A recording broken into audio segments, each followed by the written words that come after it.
Bonjour à tous, bienvenue à cette 4e édition de Viva Technologie avec toute l'équipe de WeDoBiz. On est vraiment ravis de vous accueillir en live sur Facebook sur ce magnifique plateau, le Garage by WeDoBiz, un plateau qu'on va lessiver pendant ces 3 jours au menu des interviews, des rencontres, des débats, des découvertes.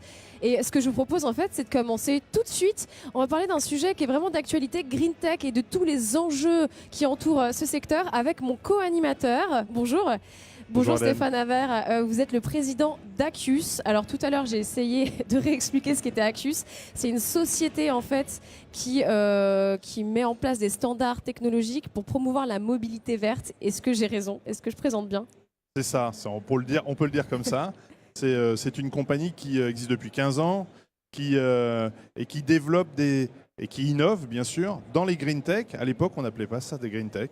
Maintenant oui. Et donc qui développe des standards technologiques bas carbone pour la mobilité, à la fois pour dépolluer et à la fois pour rouler sans carbone. Alors 2 questions. Déjà, on appelait ça comment avant du coup? On appelait ça la dépollution automobile, on appelait ça des vieux mots.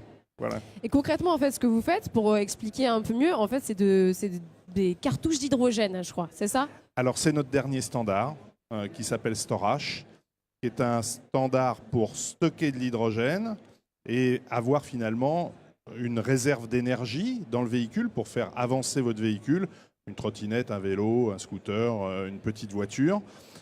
C'est dédié évidemment à la mobilité urbaine. C'est un standard qui a pour vocation à être mondial. Il se déploie d'ailleurs en ce moment dans différents pays sur la planète. Alors si je vous ai demandé d'être co-animateur avec moi pour cette première émission de ce Viva Technologie numéro 4, c'est parce qu'en fait Accius, ça existe depuis 15 ans. Et en fait ce qui m'intéresse, c'est votre vision de l'évolution un peu du secteur qu'aujourd'hui on appelle Green Tech depuis ces 15 ans. Ça a bougé comment?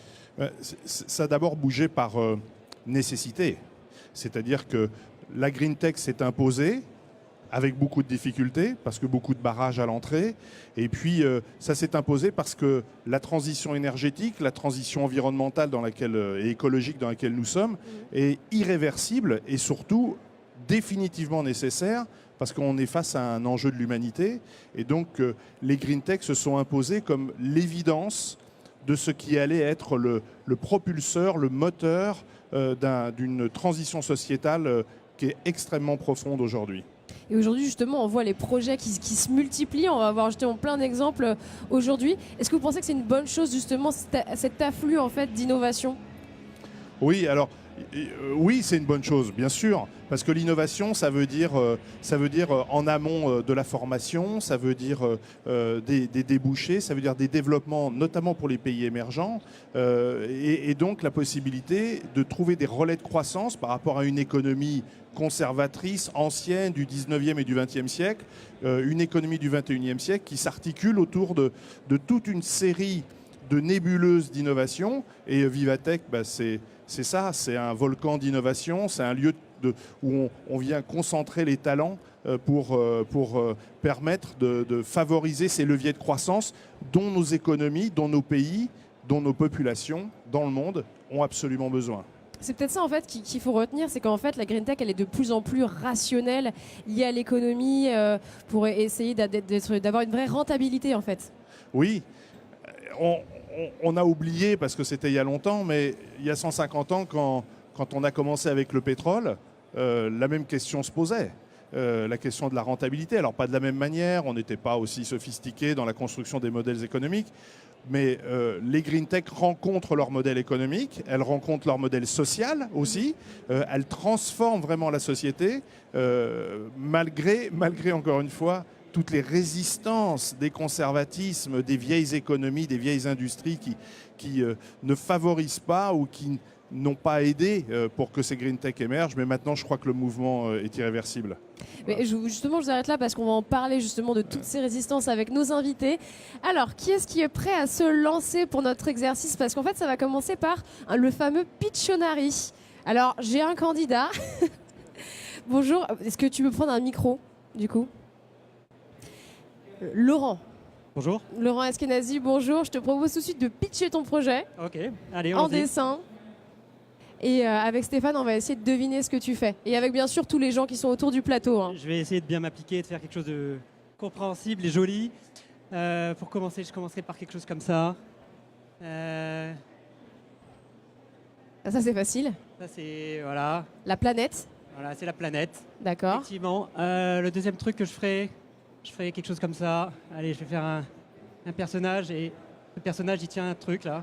Une mallette. Une mallette. Une mallette Ouais, pleine c'est ça, d'argent, c'est une de mallette cash. Pleine d'argent, je sais pas. Pardon, mais en tout cas, c'est mes fantasmes à moi. C'est quelqu'un qui travaille, qui a des idées et Un entrepreneur, quoi. voilà. Et ça c'est Une pharmacie. C'est une pharmacie, on va dire. C'est peut-être une pharmacie. Et le dernier que je dessinerai, c'est ça. Voilà. Je vais faire ça comme ça et faire. Aïe. Alors là, j'arrive pas. On voit pas Stéphane, bien. un coup de main. Un Un ordinateur. Oui, bien sûr. avec un bouton ordinateur. start. Avec un bouton start, ouais, effectivement. Voilà, j'ai toujours été très mauvais dans les rébus, mais on y va. Bravo Laurent, je te propose de Ouais. t'installer où Essaye, tu veux faire- et de nous parler un petit peu de ton projet, enfin qui s'appelle Earthy, je peux le dire maintenant. Exactement. Donc je suis le co-créateur d'un projet qui s'appelle Earthy, comme la Terre avec un Y à la fin. Earthy, c'est une web TV où on met en lumière des entrepreneurs qui innovent pour la planète. Donc on va à la rencontre de gens qui ont lancé des projets technologiques avec un côté technologique fort ou moins fort d'ailleurs, autour de tout ce qui est transport, agriculture, alimentation, autour de l'énergie, autour du recyclage. Voilà, autour de toutes les grandes thématiques qui touchent la transition écologique et environnementale. L'IT aussi, l'IT c'est un gros générateur de CO2, donc on rencontre ces gens-là. Donc chaque semaine ou toutes les 2 semaines, on présente sur Earthy une vidéo d'un entrepreneur. Et ce qu'on espère, c'est que ces vidéos vont inspirer le public à utiliser ces services qui sont positifs et avec un impact positif pour la planète. Et vont aussi inspirer les chercheurs d'emploi, les entrepreneurs pour soit rejoindre ces entreprises, soit lancer leurs propres projets. Voilà, on veut être un catalyseur d'énergie à la frontière entre l'entrepreneuriat et puis la protection de la planète et l'innovation. Donc aujourd'hui, c'est une web TV et prochainement, on va lancer une série d'événements où on pourra mettre en contact très physiquement ces gens-là et on espère que des choses intéressantes ressortiront de ces initiatives. Je me fais un peu l'avocat du diable, mais on les met pas déjà assez en avant, tous les gens qui ont font des innovations justement dans la mobilité verte, tout ce qui est écolo. C'est vrai, il y a pas mal d'initiatives. Moi, j'ai rarement rencontré, rarement vu un endroit où on rassemblait ces gens-là au même endroit, où on leur donnait un éclairage avec un focus qui était vraiment très spécifique sur l'innovation, impact positif, environnemental. Et il nous semble qu'en plus, le format vidéo, c'est un format qui est vraiment adapté à notre temps. Moderne, super. Moderne. Quand on a une bonne équipe. Moi, je connais beaucoup d'exemples autour de l'entrepreneuriat en vidéo, mais peu autour des sujets environnementaux. Donc voilà. Alors peut-être que c'est une initiative qui va se surrajouter à d'autres, mais on pense qu'elle a une vraie valeur. Et bien peut-être que tu vas mettre en lumière un de nos prochains invités. J'ai l'impression qu'ils se cachent. Ils ont été impressionnés par ton dessin. Nicolas qui court vers moi. Bonjour Nicolas.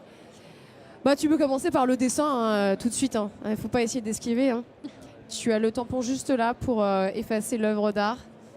Alors j'en profite pour dire que les gens qui sont dans les allées, qui ont envie de participer, qui ont envie de jouer, qui ont envie de deviner, n'hésitez pas, le tableau de WeDoBiz vous attend. Ah ouais, ça reste Earthy, ça reste en mémoire sur les... Alors on va essayer de deviner du coup ton projet, Nicolas. Un homme. Alors, une poubelle. Oui. Oh là là, elle est forte, Mathilde. Oui, oui, c'est une poubelle.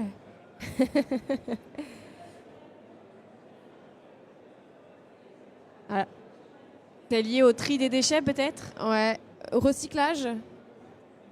L'incinération des déchets. Des déchets verts. Déchets C'est une verts, feuille, dit ça. Stéphane. Donc pas d'incinération. Non. Ah si, Ah, pas si. incinération. Du compost. Ouais, des billes. C'est mon côté main verte. ça. Ah Nicolas, on s'égare, je sens qu'on s'égare là. Ouais, non mais on moi je perd sais le ce fil. que c'est et en fait c'est relativement clair. Une fois qu'on sait, c'est relativement Bah clair. oui, enfin je vois pas comment vous ne voyez pas. recyclage d'ordures pour faire des routes. Moins d'émissions de Ben CO2. voilà.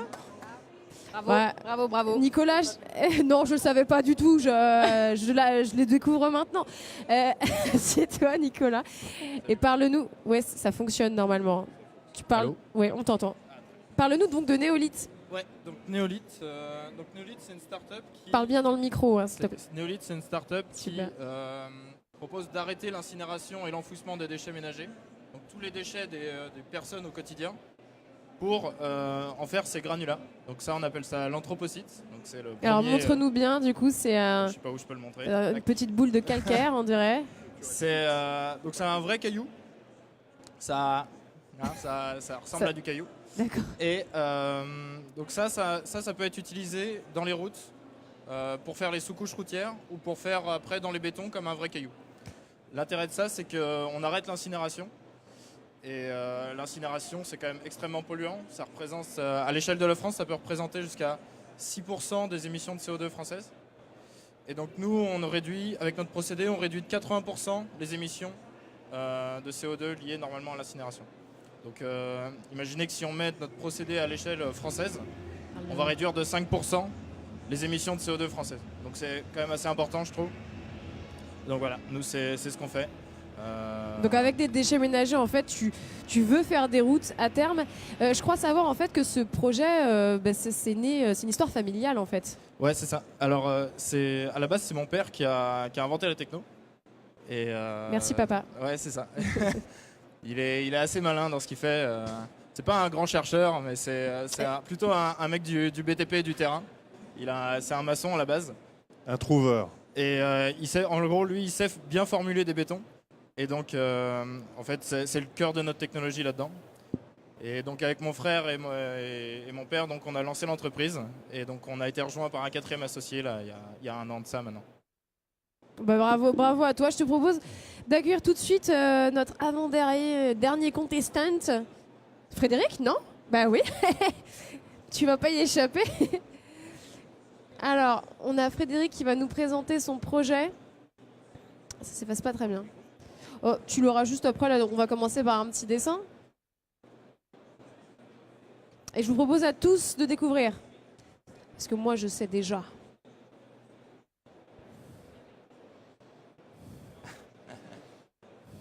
Je sais aussi. Donc Bah, des fruits et des légumes. Ouais. Non mais... J'allais le dire.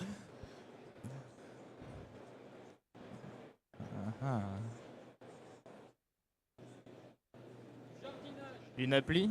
Une application Wi-Fi. Alors, comment on lit les fruits et les légumes à un smartphone? Des légumes connectés. Des légumes Non, c'est connectés, vrai. c'est ça?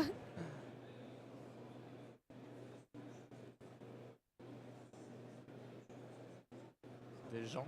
Les gens Au suivent, bureau. le développement des fruits. Des consommateurs. Un potager. Un potager, dit Potager Mathilde. connecté. Potager connecté. C'est ça? Ah bah voilà, on a trouvé. Je te propose d'installer Frédéric et de nous présenter du coup ton potager connecté. Oui, bonjour. Bonjour. En fait, c'est Home Potager. Home potager. En fait, Home Potager, nous, on est au carrefour de la food tech et de la green tech. Et notre façon pour nous de participer à la green tech, c'est proposer un produit pour que chacun puisse produire eux-mêmes à leur domicile de véritables fruits et légumes. Donc c'est un produit qui est engageant, non seulement pour nous-mêmes Home Potager qui essaie de changer les modes de consommation, mais aussi proposer à chacun d'y participer et d'avoir un outil qui puisse participer à la green tech, tous ensemble. Alors moi, je vis dans 34 mètres carrés et j'ai déjà un colocataire et un autre qui va arriver. Comment je fais tenir mon potager chez moi? Tu veux expliquer? En fait, notre solution, ça vous permet d'avoir un équivalent de 12 mètres carrés de culture au sol sur seulement 0,5 mètres carrés, c'est-à-dire sur la taille de cette table-là. Ah oui, et comment c'est possible? En fait, c'est possible. On a intégré 2 technologies. La première, c'est la culture hors sol en hydroponie. Et la deuxième, c'est les objets connectés. La première technologie permet d'avoir un rendement incroyable en culture sans terre. Parce qu'en fait, la terre, c'est vraiment le problème de la ville autour de la culture. Et grâce à ça, on peut faire quand même 100 kg de fruits et légumes sur seulement 0,5 m². Et la deuxième technologie, c'est les objets connectés qui permet justement de pouvoir s'échanger entre voisins ces récoltes. Puisqu'on produit tellement qu'on ne sait plus quoi en faire. Voilà, il y a une plateforme collaborative qui permet à chacun d'aller s'échanger et troquer ses fruits et légumes. Et niveau tarif, on se situe comment ? Le tarif, il est, donc on fait un lancement commercial cette année, là, au mois de mai, là, et on profite de Vivatech pour avoir cette rampe On de va faire la lancement. pub là. Exactement. Et le premier produit, il est proposé à 490. Donc c'est un produit connecté avec une application mobile qui vous permet en fait de vous faire plaisir, mais il faut aussi de faire bien la planète et faire bien votre voisinage et aussi végétaliser les villes. Merci beaucoup Frédéric de nous avoir présenté Home Potager. Là on a notre dernière invitée, je suis contente parce que c'est une femme. Du coup j'invite Sophie à nous rejoindre et à se prêter tout de suite au jeu du Pictionary pour nous présenter la dernière innovation, la dernière boîte qui va rejoindre ce panel. Alors Sophie, fais-nous honneur. Hein. Je dis pas que vos dessins n'étaient pas bien, je dis juste que on peut Faire mieux. on peut mettre un peu de magie. Ah, Une route. pardon ? Une route, de Une route. l'éclairage. Mais qu'est-ce qu'il y a autour de la route ? Des lampadaires, de l'éclairage public. Alors moi je vois pas très bien. Éclairage public. Des immeubles. Alors c'est fini l'éclairage public. Pour Des arbres. On Des utilise arbres, des arbres pour des faire de la lumière. des arbres lampadaires. C'est ça ? Merci Fluorescent. Sophie. Je te propose de t'installer. Laurent, tu peux prêter le micro et nous présenter du coup qu'est-ce que c'est que cet arbre luminescent ? Alors, cette table luminescente, c'est l'avenir de l'éclairage. On est une start-up qui s'appelle Aglaé et on a conçu un sérum magique qui est complètement biodégradable et qui est issu de la chimie verte, qui n'utilise aucune modification génétique et qui permet à des plantes d'émettre de la lumière. Notre objectif aujourd'hui, c'est d'éclairer les événements. On a des usages qui sont pour le moment éphémères et tous nos revenus vont à la recherche pour pouvoir émettre de la lumière pour plus tard pour les villes et trouver des solutions alternatives à l'éclairage. Donc nous, ce qu'on souhaite faire, c'est trouver des lumières finalement qui sont plus douces, qui vont permettre de dépolluer l'air et qui vont permettre aussi de pouvoir trouver des solutions pour la pollution lumineuse. Et on veut le remplacer par la végétalisation de nos espaces pour contribuer à des espaces plus sains, des espaces aussi plus végétalisés. Et ça, c'est notre mission chez Aglaé. Voilà. Et j'espère que tu penses pas t'en sortir avec un sérum magique. Il va falloir nous en dire plus. Du coup, qu'est-ce qu'il y a dedans pour que ça éclaire les arbres ou les plantes ? Alors oui, c'est secret tout ça. Ah, Mais c'est issu de la recherche, c'est un sérum qui est biodégradable, comme je le disais, sans modification génétique, c'est vraiment une première mondiale et on fait ça dans nos laboratoires en région parisienne. Et nous, ce qu'on fait aujourd'hui, c'est qu'on propose des installations scénographiques pour des événements. C'est déjà une solution, une alternative à l'éclairage. On s'instaure dans toute une politique RSE, etc. Et nous, on veut aller encore plus loin avec un système finalement plus pérenne qui va être absorbé par les racines des plantes et monté finalement par la sève de la plante pour lui permettre d'éclairer. en fait, tu veux passer plus de la déco à vraiment l'utilitaire Voilà. dans un milieu urbain.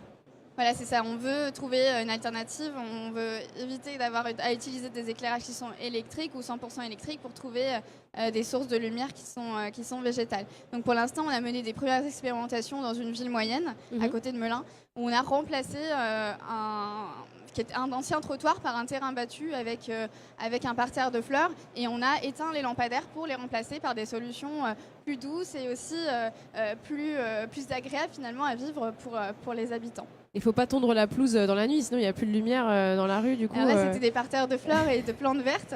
Et pour l'hiver, on travaille sur des conifères. D'accord. Stéphane, j'ai envie de me tourner vers toi. Qu'est-ce que ça t'inspire du coup, ces 4 projets ? Green Tech. On a une bonne représentation, évidemment qui n'est pas exhaustive, mais on a une bonne représentation de la manière dont l'économie, l'innovation, la recherche est en train de transformer la société. Directement, c'est-à-dire dans les besoins, dans les usages des gens, tous les jours. Et donc ça, on le voit bien, que ce soit cultivé chez soi, qu'on soit dans des revêtements qui sont nouveaux et qui viennent bouleverser un modèle économique de construction des routes qui est issue du monde du pétrole. Hein. Il faut se rendre compte que tout ça, c'était toujours la même filière économique. Hein, qu'on soit dans la valorisation, et là c'est très très bien d'avoir une forme de hub promotionnel finalement, hein, qui permet de concentrer et donc à ceux qui cherchent trouver des exemples. Et puis alors là c'est magnifique ce que tu viens de présenter, parce que on est à la fois dans l'imaginaire, parce que ça nous transporte, hein, ce que tu racontes, de se dire que l'éclairage va devenir végétal. Ça, c'est un truc complètement incroyable. Je veux dire, on est dans les BD, dans les contes de dans fées. Seigneur des Anneaux. Voilà. Hein, c'est superbe. Mais en fait, là, des idées, il y en a plein. Mais quelles sont les barrières que vous avez rencontrées justement qui vous ont freiné? Peut-être toi, Nicolas, qu'est-ce que tu as rencontré comme barrière? Alors moi, je ne suis pas encore à la barrière du financement. Ça devrait arriver bientôt. Mais par contre, le gros truc, nous, dans le traitement des déchets et même dans les matériaux de construction, c'est les normes. C'est un milieu qui est extrêmement compliqué parce que tout est lent, parce qu'il y a énormément d'inertie avec les institutions. Et donc, on espère qu'on va réussir quand même à tenir le rythme d'une start-up. Mais là, c'est vraiment le grand enjeu pour nous, c'est de faire accélérer les processus de normes, enfin, pouvoir être autorisé à expérimenter sur des nouvelles choses. Parce que j'ai l'impression que c'est quand même un milieu qui est encore assez cloisonné. Il n'y a pas encore beaucoup d'innovations qui ont percé, donc il n'y a pas grand monde qui a déblayé le chemin pour permettre d'expérimenter plus facilement. Donc je pense que ça va être notre travail dans les prochaines années. Oui, votre défi, Sophie, je suis sûre que toi, tu as le même problème, vu que tu veux travailler avec des municipalités, des collectivités. Oui, exactement. Il y a énormément de normes, surtout pour les villes. Et nous, la technologie aussi, c'est la plus grosse complexité qu'on a aujourd'hui, parce qu'on n'a pas de recul sur ce qu'on est en train de faire. Quand c'est de l'innovation, effectivement, quand on est pionnier, on doit être en avant, on doit essayer de comprendre quels sont les enjeux et quels sont les réels impacts environnementaux qui sont derrière. Laurent, du coup, peut-être pour débloquer tout ça, est-ce que la solution, c'est tout simplement de mettre en avant ces projets, selon toi, pour essayer de sensibiliser peut-être des administrations qui sont un peu ankylosées là-dessus?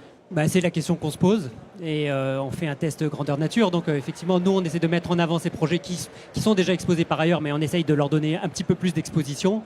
Et nous, ça fonctionnera que si effectivement on arrive à agréger une audience qui est suffisante. On est tout au début de cette histoire, de cette aventure, donc on va voir. C'est quelque chose de construire une audience. WeDoBiz le sait, c'est quelque chose de compliqué. Donc on va le faire, mais notre objectif, c'est pas juste de construire une audience quantitative. Ce qu'on veut faire, c'est rassembler des gens qui ont une vraie sensibilité, qui ont une vraie implication. Et on pense que ça se fait pas juste derrière son écran, qu'il faut aussi se rencontrer physiquement. Et c'est pour ça qu'on va lancer des événements où les gens pourront se parler en face à face et pourront échanger des problématiques bien concrètes et bien spécifiques. Est-ce que par exemple tu pourrais parler de la boîte de Frédéric? Et complètement, tous les gens qui sont ici autour de la table, sur le plateau, on pourrait en parler, on pourrait les interviewer et présenter leurs initiatives sur earthy.fr, et puis on pourrait les associer aux rencontres qu'on va faire et aux événements physiques qui mélangeront des entrepreneurs, le public, et on espère aussi des grands comptes. Déjà, on a la chance d'être ici sur WeDoBiz, en live sur Facebook, Frédéric. Du coup, c'est le moment de parler un peu de home potager. Pourquoi cette idée t'est venue en fait? Pourquoi tu as voulu créer ce potager qui prend 50 cm² et qui a un rendement énorme? En fait, au début du projet, moi, je cherchais une solution pour produire mes propres fruits et légumes. Mais après avoir tenté, essayé beaucoup de solutions qui existent sur le marché, j'étais très rapidement déçu. Et du coup, il fallait absolument que je crée ma propre solution. Et aujourd'hui, le défi, en fait, on est dans l'innovation. Et pour moi, il y a 3 grands défis dans l'innovation. Le premier, c'est la partie éducation, parce qu'on ouvre la voie pour tout le monde. Et derrière, il y a la partie éducation qui est quand même conséquent, aussi bien pour les utilisateurs que pour les financiers et autres, et tous les acteurs. Pour les convaincre que le produit il est là et il va changer le mode de consommation pour demain. Et ça, cette partie-là, elle n'est pas négligeable. Et je pense que nous tous, on a quand même essuyé les plâtres et mis beaucoup d'efforts là-dessus. Le deuxième, pour moi, sur la partie innovation, c'est que il faut de peur de convaincre les gens, il faut transformer. nos usages. Et il faut aller chercher en fait des concepts sur lesquels on démontre qu'on va vraiment changer la vie des gens dans le bon sens. Et pour moi, c'est le côté plus fort que la partie rentabilité en premier lieu. Parce que si vous amenez, vous projetez votre vision du futur dans la tête des gens pour leur dire qu'on va vous accompagner dans le futur avec des bonnes pratiques aussi bien pour l'environnement que pour vous-même, pour moi, c'est une des sources secrètes pour faire perdurer une société, ou un projet ou une start-up. Voilà, c'est pour ça le projet que tu as démontré tout à l'heure sur la partie éclairage des plantes, voilà, c'est juste incroyable. Voilà. Et nous, derrière Home Potager, on essaye d'apporter cette manière-là aussi pour dire aux gens que oui, vous pouvez produire chez vous. Oui, la chaîne depuis le producteur vers le consommateur, hier, elle était trop longue et elle polluait trop. Aujourd'hui, il y a de nouvelles manières, de nouveaux best practices pour changer. Stéphane, je te vois acquiescer, tu es complètement d'accord avec ce constat? Oui, je suis absolument complètement d'accord. On fera des légumes qui éclairent bientôt dans les appartements. Donc ça va être top. Mais ce qui est incroyable, c'est que on mesure aussi à quoi les startups et donc les green tech sont confrontés en termes de choc économique. Tous les trois, tous les quatre, mais peut-être un petit peu moins pour toi, c'est peut-être un peu moins vrai pour toi. Mais tous les trois, vous êtes confrontés, quand vous arrivez sur le marché, vous comprenez bien contre qui vous vous battez. Vous voyez bien où est la difficulté. La grande distribution, le monde de l'énergie, je le connais bien, pas facile. Là, on est face à des géants mondiaux qui vont pas faciliter la route. Ils vont même plutôt faire en sorte que ça devienne très compliqué. C'est pour ça qu'il y a des normes, c'est pour ça qu'il y a des réglementations, c'est pour ça qu'il y a des freins administratifs, c'est pour ça qu'il y a tout ça, parce qu'on protège une économie qui est installée et qui est une économie qui dit tourne, fonctionne. Et donc tout ce qui vient changer l'équation de cette économie, quand ces grands acteurs ne sont pas dedans, naturellement, ils ne vont pas vous aider pour essayer de gagner, sauf si vous passez des deals avec eux. C'est vrai pour toi, toi dans la grande distribution, toi dans la construction des routes, le bâtiment, toi dans l'énergie, vous allez rencontrer ça. Donc ça va être difficile. C'est là où il y a un énorme travail, et c'est le travail des green tech depuis maintenant 15-20 ans, d'avoir réussi quand même finalement, en ayant ce que tu fais, c'est-à-dire en agrégeant finalement les talents, les innovations, ça finit par repousser les frontières, mais c'est difficile. C'est difficile, encore plus difficile dans les pays très structurés, dits modernes, dits développés, parce que naturellement, la structuration, le schéma, le squelette est plus costaud. Dans les pays émergents, c'est peut-être plus facile, parce qu'il y a déjà il y a une volonté de vouloir faire le saut de grenouille plus facilement, ce qu'on ne fait pas forcément dans nos pays développés, enfin moins facilement. Ce matin, il y a Emmanuel Macron qui est là notamment. Si vous aviez la chance de l'avoir en face de vous, et j'ai envie de vous poser la question à tous les quatre, lié bien sûr à votre secteur d'activité qui est un peu green tech, qu'est-ce que vous auriez envie de lui dire? Peut-être Nicolas en premier. Un message à faire passer pour faire bouger la green tech. Moi j'aimerais qu'on nous laisse plus de liberté pour innover, quitte à regarder a posteriori qu'on ne soit pas directement contraint de faire des années et des années de normalisation, d'obtention de toutes les certifications possibles, qu'on fasse, et puis qu'après on regarde a posteriori si ça a bien marché, avec toutes les sécurités qui vont bien forcément, mais il n'y a que comme ça aussi où on peut gagner, parce que là ça se trouve, nous on présente des innovations et on va être tellement freiné que dans d'autres pays, il y a des gens qui vont commencer à faire la même chose et qui vont nous dépasser. Et ça, je pense que voilà, on est à Vivatech. Le principe, c'est de faire bouger l'économie française. Et donc, le fait même que ce soit l'État et les administrations de l'État qui bloquent l'économie française, je pense que c'est un problème.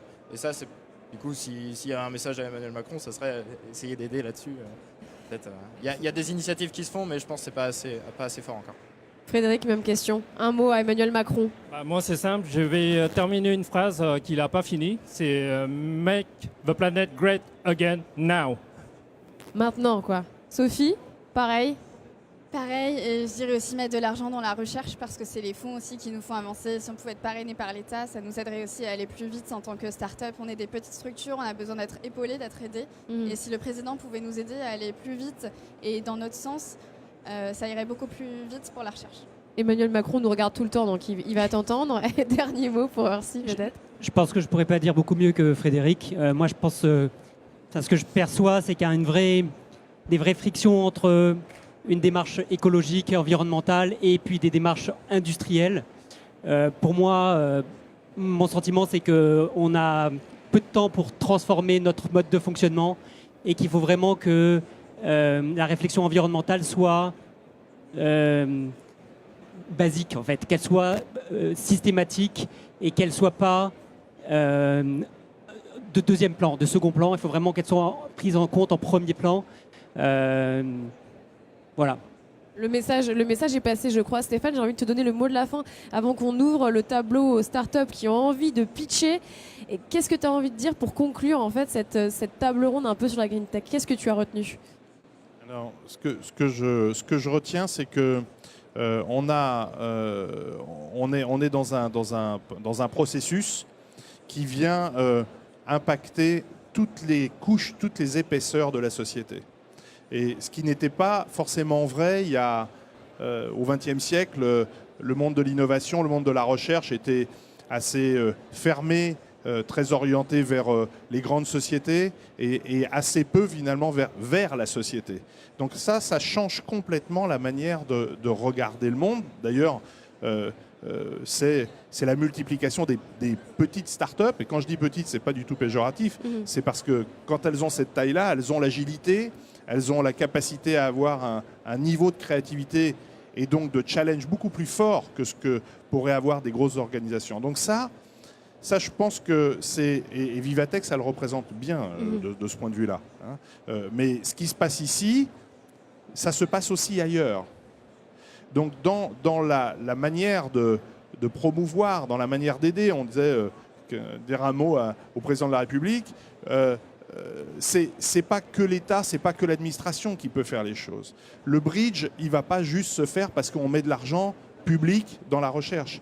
Le bridge, il va se faire parce qu'on va irriguer par ces petites structures la société à tous ces niveaux d'usage, de nouveaux usages, de nouvelles manières de vivre dans la société, qui ne va plus passer par les circuits habituels, même si on essaye toujours de nous faire passer par les circuits habituels. C'est en train de changer. Ça change aussi très vite dans les autres pays. Donc il faut que la France, elle reste un lieu de créativité, un lieu d'innovation, un lieu d'imagination. Hein, on dit que l'imagination est plus importante que la connaissance, hein, ce que disait Einstein. Donc c'est plus important d'imaginer, de créer le monde de demain. Et le monde de demain, c'est pas demain, c'est tout de suite. Merci, c'est magnifique. Quel beau mot de la fin. Est-ce qu'on a... Oui, je vois Mathilde acquiescer. On a des courageux qui viennent pitcher. Non, pas obligé en fait, non. Tech. Je m'explique. On a quelqu'un de la mission French Tech, Céline, qui a un mot pour vous. Je vous laisse le micro, Céline, peut-être. Et bien sûr, t'avancer dans la lumière. Alors Céline, je me présente. Je viens de l'administration.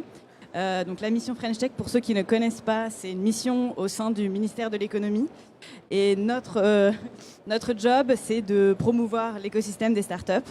Alors je vais vous dire deux choses. La première chose, c'est que avec BPI France, on a lancé le plan Deep Tech, qui a notamment un volet financier et donc des financements dédiés pour des startups Deep Tech comme vous. Et la deuxième chose, c'est que il y a un engagement de notre part au sein de la mission pour faire évoluer justement les réglementations, les politiques publiques, voire les lois en votre faveur. Et je mentionne ici un dispositif qui s'appelle France Expérimentation. Si vous ne le connaissez pas, c'est un guichet qui vous permet, le temps d'une expérimentation, de déroger à un règlement ou une loi.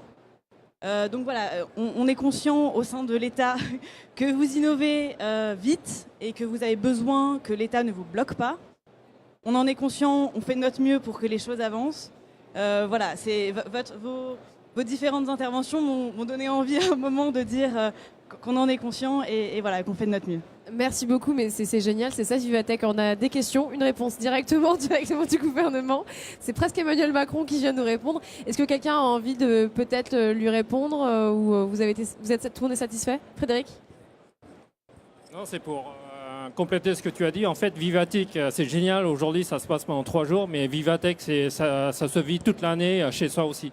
Et l'innovation, c'est à la portée de tout le monde. Et voilà, et c'est tous ensemble qu'on peut faire bouger les choses.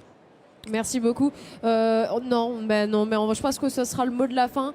Merci beaucoup, merci à tous et merci à toi d'être venu nous apporter la bonne parole jusqu'ici sur WeDoBiz. C'est ça Vivatech.